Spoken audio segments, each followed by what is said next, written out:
नमो भगवते तस्मै कृष्णायादभुतकर्मणे रूपनाम विविधेन जगत कीर्तियो यतः सच्चिदानन्दरूपाय विश्वोत्पत्त्यादिहेतवे तापत्रय विनाशाय श्री कृष्णाय वयं नुमः। श्रीमद् भागवत महापुराण तृतीय स्कंध 28वां अध्याय अष्टांग योग की विधि। कपिल भगवान कहते हैं, माताजी, अब मैं तुम्हें सबीज ध्येय स्वरूप के आलम्बन से युक्त योग का लक्षण बताता हूँ, जिसके द्वारा चित्त शुद्ध एवं प्रसन्न होकर परमात्मा के मार्ग में प्रवृत्त हो जाता है। यथाशक्ति शास्त्र विद स्वधर्म का पालन करना तथा शास्त्र विरुद्ध आचरण का परित्याग करना, प्रारब्ध के अनुसार जो कुछ मिल जाए उसी में संतुष्ट रहना, आत्मज्ञानियों के चरणों की पूजा करना, विषय वासनाओं को बढ़ाने वाले कर्मों से दूर रहना, संसार बंधन से छुड़ाने वाले धर्मों में प्रेम करना, पवित्र और परिमित भोजन करना, निरंतर एकांत और निर्भय स्थान में रहना, मन, वाणी और शरीर से किसी जीव को न सताना, सत्य बोलना, चोरी न करना, आवश्यकता से अधिक वस्तुओं का संग्रह न करना, ब्रह्मचर्य का पालन करना, तपस्या करना, धर्म पालन के लिए कष्ट सहना, बाहर भीतर से पवित्र रहना, शास्त्रों का अध्ययन करना,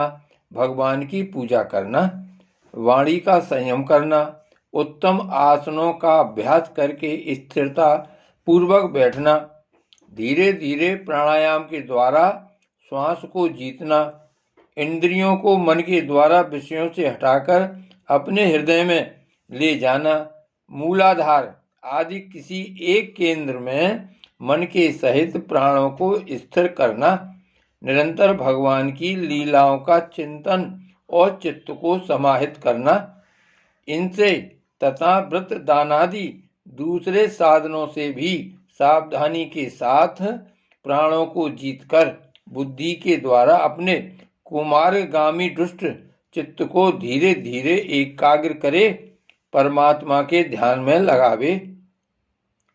पहले आसन को जीते, फिर प्राणायाम के अभ्यास के लिए पवित्र देश में कुछ मृग चर्मादि से युक्त आसन बिछावे, उस पर शरीर को सीधा और स्थिर रखते हुए सुखपूर्वक बैठकर अभ्यास करे। आरंभ में पूरक, कुम्भक और रेचक क्रम से अथवा इसके विपरीत रेचक, कुम्भक और पूरक करके प्राण के मार्ग का शोधन करे, जिससे चित्त स्थिर और निश्चल हो जाए। जिस प्रकार वायु और अग्नि से तपाया हुआ सोना अपने मल को त्याग देता है, उसी प्रकार जो योगी प्राण वायु को जीत लेता है, उसका मन बहुत शीघ्र शुद्ध हो जाता है। अतः योगी को उचित है कि प्राणायाम से वात पित्तादि जनित दोषों को, धारणा से पापों को, प्रत्याहार से विषयों के संबंध को और ध्यान से भगवत विमुख करने वाले राग द्वेषादि दुर्गुणों को दूर करे। जब योग का अभ्यास करते करते चित्त निर्मल और एकाग्र हो जाए, तब नासिका के अग्रभाग में दृष्टि जमाकर इस प्रकार भगवान की मूर्ति का ध्यान करे। भगवान का मुख कमल आनंद से प्रफुल्ल है, नेत्र कमल कोच के समान रत्नारे हैं, शरीर नील कमल दल के समान श्याम है, हाथों में शंख चक्र और गदा धारण किए हैं, कमल की केसर के समान पीला रेशमी वस्त्र लहरा रहा है, बच्चे स्थल में श्री वस्त्र चिन्ह है और गले में कौस्तुभ मणि झिलमिला रही है। वनमाला चरणों तक लटकी हुई है, जिसके चारों ओर भौरे सुगंध से मतवाले होकर मधुर गुंजार कर रहे हैं। अंग प्रत्यंग में महामूल हार, कंकण, किरीट, भुजबंद और नूपुर आदि आभूषण विराजमान हैं। कमर में करधनी की लड़ियां उसकी शोभा बढ़ा रही है। भक्तों के हृदय कमल ही उनके आसन हैं। उनका दर्शनीय श्याम सुंदर स्वरूप अत्यंत शांत एवं मन और नैनों को आनंदित करने वाला है। उनकी अति सुंदर किशोर अवस्था है। वे भक्तों पर कृपा करने के लिए आतुर हो रहे हैं। बड़ी मनोहर झांकी है। भगवान सदा संपूर्ण लोकों से वंदित हैं। उनका पवित्र यश परम कीर्तनीय है और वे राजा बलि आदि परम यशस्वियों के भी यश को बढ़ाने वाले हैं। इस प्रकार श्री नारायण देव का संपूर्ण अंगों के सहित तब तक ध्यान करे जब तक चित्त वहां से हटे नहीं। भगवान की लीलाएं बड़ी दर्शनीय हैं। अतः अपनी रुचि के अनुसार खड़े हुए, चलते हुए, बैठे हुए, पौड़े हुए अथवा अंतर्यामी रूप में स्थित हुए उनके स्वरूप का विशुद्ध भाव युक्त चित्त से चिंतन करे। इस प्रकार योगी जब यह अच्छी तरह देख ले कि भगवत विग्रह में चित्त की स्थिति हो गई, तब वह उनके समस्त अंगों में लगे हुए चित्त को विशेष रूप से एक एक अंग में लगावे। भगवान के चरण कमलों का ध्यान करना चाहिए।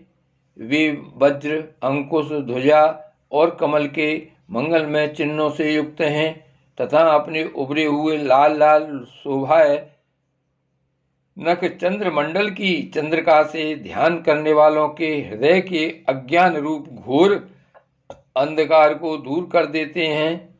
इन्हीं की धोवन से नदियों में श्रेष्ठ श्री गंगा जी प्रकट हुई थीं, जिनके पवित्र जल को मस्तक पर धारण करने के कारण स्वयं मंगल रूप श्री महादेव जी और भी अधिक मंगलमय हो गए। ये अपना ध्यान करने वालों के पाप रूप पर्वतों पर छोड़े हुए इंद्र के वज्र के समान हैं। भगवान के इन चरण कमलों का चिरकाल तक चिंतन करे।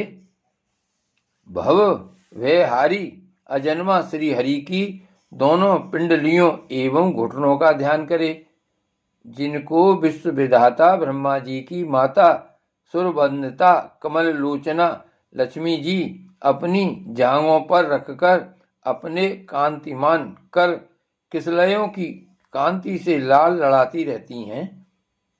भगवान की जांघों का ध्यान करे, जो अलसी के फूल के समान नील वर्ण और बल की निधि हैं तथा गरुण जी की पीठ पर शोभायमान है।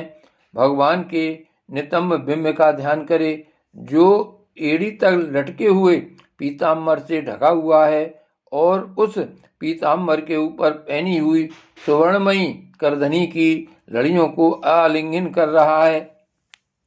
संपूर्ण लोकों के आश्रय स्थान भगवान के उदर देश में नित्य नाभि सरोवर का ध्यान करे।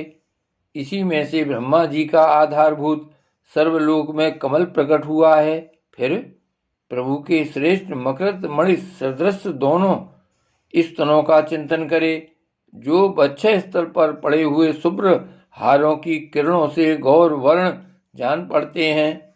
इसके पश्चात पुरुषोत्तम भगवान के बच्चे स्थल का ध्यान करे, जो महालक्ष्मी का निवास स्थान और लोगों के मन एवं नेत्रों को आनंद देने वाला है।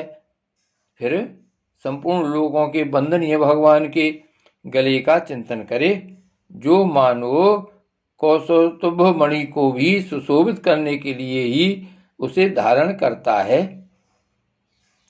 समस्त लोकपालों की आश्रयभूता भगवान की चारों भुजाओं का ध्यान करे, जिनमें धारण किए हुए कंकणादि आभूषण समुद्र मंथन के समय मदरा जल की रगड़ से और भी उजले हो गए हैं। इसी प्रकार जिसके तेज को सहन नहीं किया जा सकता, उस सहस्त्र धारों वाले सुदर्शन चक्र का तथा उनके कर कमलों में राजहंस के समान विराजमान शंख का चिंतन करे। फिर विपक्षी वीरों के रुधिर से सनी हुई प्रभु की प्यारी कौमुद की गदा का, भौरों के शब्द से गुंजायमान वनमाला का और उनके कंठ में सुशोभित संपूर्ण जीवों के निर्मल तत्व रूप कौशोत्तभ मणि का ध्यान करे। भक्तों पर कृपा करने के लिए ही यहाँ साकार रूप धारण करने वाले श्री हरि के मुख कमल का ध्यान करे, जो सुघड़ नासिका से सुशोभित है और झिलमिलाते हुए मकराकृत कुंडलों के हिलने से अतिशय प्रकाशमान स्वच्छ कपोलों के कारण बड़ा ही मनोहर जान पड़ता है। काली काली घुंघराली अलकावली से मंडित भगवान का मुखमंडल अपनी छवि के द्वारा भ्रमणों से सेवित कमल कोश का भी तिरस्कार कर रहा है और उसके कमल सदृश विशाल एवं चंचल नेत्र उस कमल कोश पर उछलते हुए मछलियों के जोड़े की शोभा को मात कर रहे हैं। उन्नत भ्रू लताओं से सुशोभित भगवान के ऐसे मनोहर मुखारबिंद की मन में धारणा करके आलस्य रहित हो उसी का ध्यान करे। हृदय गुहा में चिरकाल तक भक्ति भाव से भगवान के नेत्रों की चितवन का ध्यान करना चाहिए, जो कृपा से और प्रेम भरी मुस्कान से क्षण क्षण अधिकाधिक बढ़ती रहती है, विपुल प्रसाद की वर्षा करती रहती है और भक्तजनों के अत्यंत घोर तीनों तापों को शांत करने के लिए ही प्रकट हुई है। श्री हरि का हास्य प्रणत जनों के तीव्र से तीव्र शोक के अश्रु सागर को सुखा देता है और अत्यंत उदार है। मुनियों के हित के लिए कामदेव को मोहित करने के लिए ही अपनी माया से श्री हरि ने अपने भ्रूमंडल को बनाया है, उनका ध्यान करना चाहिए। अत्यंत प्रेमार्द्र भाव से अपने हृदय में विराजमान श्री हरि के खिलखिलाकर हंसने का ध्यान करे, जो वस्तुतः ध्यान के ही योग्य है तथा जिसमें ऊपर और नीचे के दोनों होठों की अत्यधिक अरुण कांति के कारण उनके कुंदकली के समान शुभ्र छोटे छोटे दांतों पर लालिमा सी प्रतीत होने लगती है। इस प्रकार ध्यान में तन्मय होकर उनके सिवा किसी अन्य पदार्थ को देखने की इच्छा न करे।